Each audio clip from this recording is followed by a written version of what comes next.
د ټولو نه مخکې د مفتي منیر شاکر صاحب بیان راغلی دی د بخزاده دانش باره کې. د ټولو نه مخکې هغه وګورئ نو بیا خبره کوو. هغه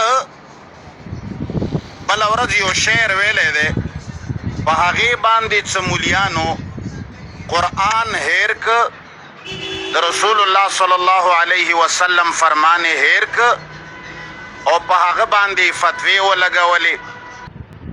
وای دانشه دغه پوري چم ته نوی مولا راغی او دانشه دغه پوري چم به دې لیونی کوي.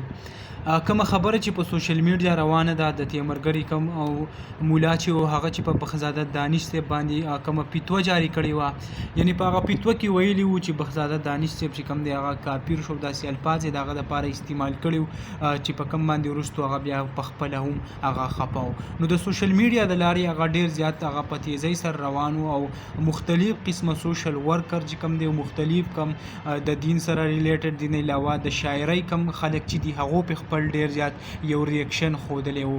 نو تاسو چې کوم دی وکتو چې مفتي منیر شاکر صاحب هغه په دې باندې یو تفصیلي ویډیو کړله، کوم چې تقریبا 33 منټ ویډیو ده، هغه په دې باندې ریکارډ شوی ده او مکمل حقیقت هغه په دې کې بیان کړی دی چې آیا ته څنګه په یو کس باندې کم الزام چې دی هغه لګې، یو کس څه قسمه ستاسو دا څنګه اختیار دی چې ته یو کس هغه کافر کې. بل طرف ته د بخزاده دانش ته چې کوم جواب ورکړی و د تیمرګري کوم شیخ عبدالحمید صاحب، هغې هم معافي غوښتې ده او یو بیان د هغې راغلی دی، په هغې کې هغه دا ویلي دي زما د خبرې مطلب وایي چې کوم دی هغه هرګیز دا نه کوم دی چې هغه خلکو اخیستی دي.